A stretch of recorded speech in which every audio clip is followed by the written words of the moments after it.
It's been a while since I've done a video on Smogon OU tiering surveys, and things are still complete nonsense over there, so let's check out the January 2025 OU tiering survey, which had more than 130 qualified participants.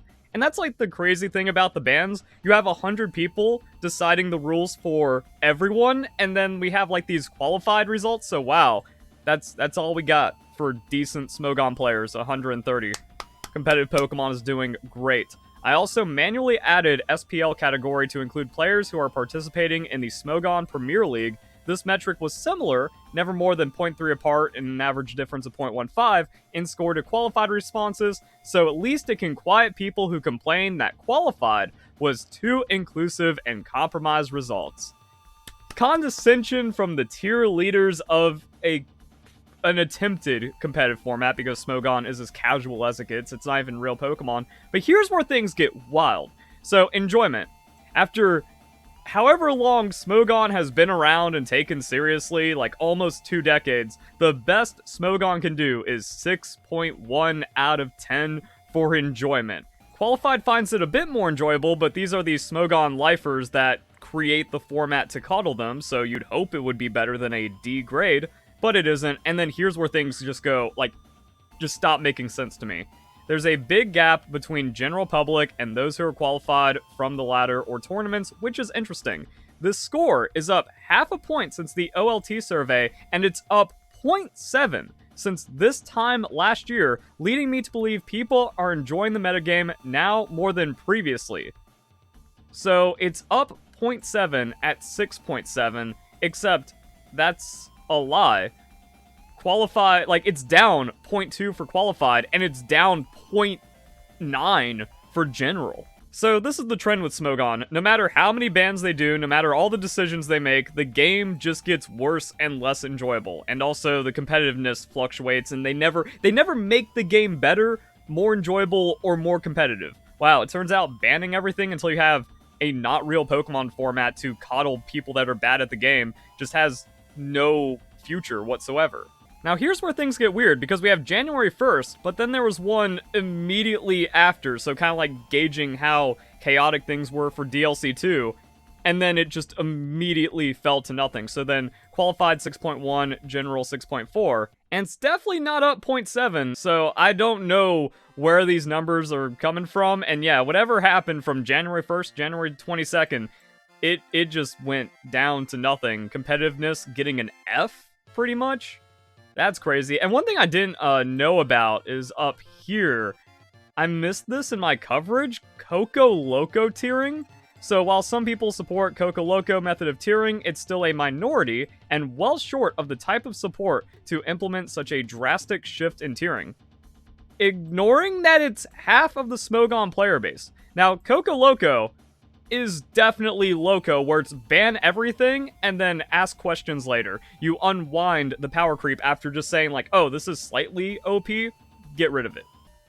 Really showing the baby casual nature of Smogon players, and that was half of them. But didn't get enough support to like carry forward, but that's like, oh, this is just how they think. That's crazy. But what about January 2023? It was 7 out of 10, so still not good, still not great, but much better.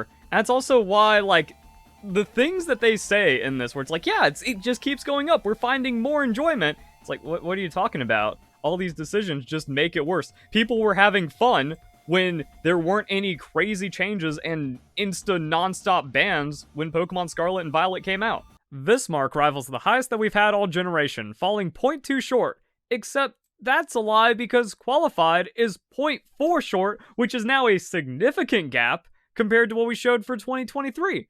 It's just lies. How am I the only honest person in the Pokemon community? And then we have 2025 competitiveness, and this is where the formatting is also terrible, because they flipped it compared to 2024, that qualified was on the bottom, but general's the same. Qualified has gone up 0.8, so a pretty big jump. This number follows the same trend as enjoyability while being a small tick lower across the board. What is interesting is that typically competitiveness is lower, sometimes or oftentimes being a half point behind enjoyment. This SPL score is actually the highest competitiveness we have experienced all generation, and the qualified mark is relatively high too. So 6.68. is the highest competitiveness that Smogon has been able to accomplish for Generation 9. That's tragic, but it also makes sense because there were points where it was like under 5 for competitiveness throughout the generation. However, I do not think this is a reason to stop trying to tier proactively. We should remain motivated in pursuit of improving our flagship metagame. That is tragic. That's like, yep, this is our flagship metagame. We need to just like keep going, keep progressing. Can't even break a 7 competitiveness, and the enjoyment is also really low.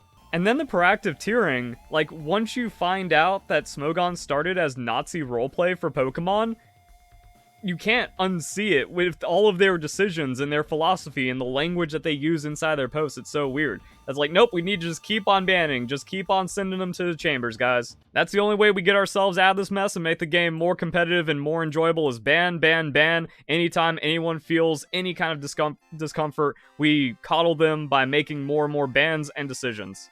Never let the meta settle. Remember, creativity is literally ignorance in Smogon. That's just crazy. And then we can take these numbers and see what happened with the most recent tiering survey. So we got May 11th, 6.5, and then 7.14.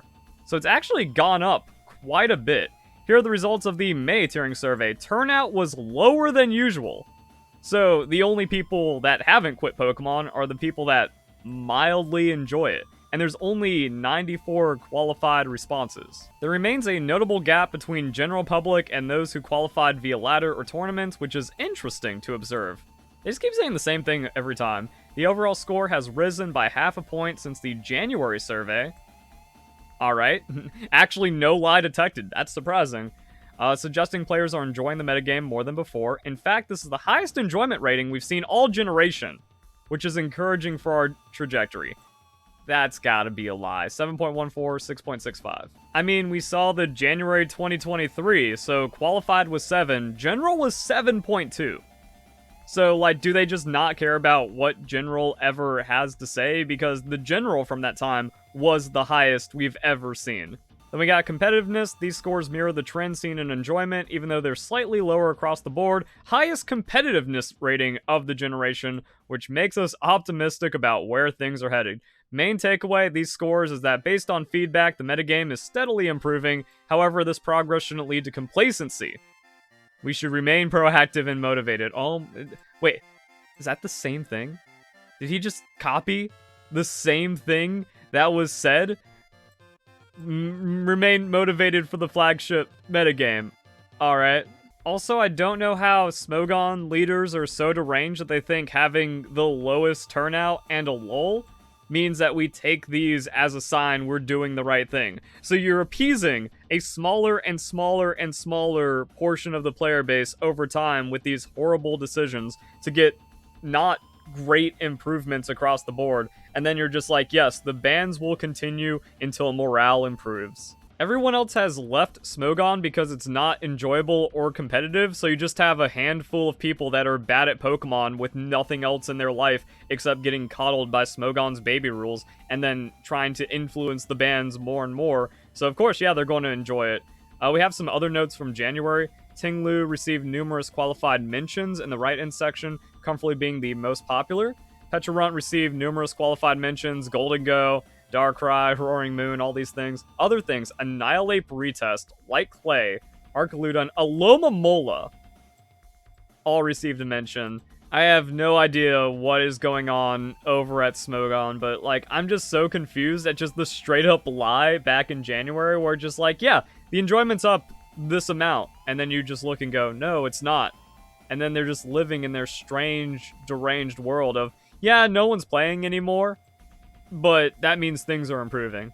And we always gotta be looking for something new to ban. There's always a problem to knock down in Smogon because that is the mentality.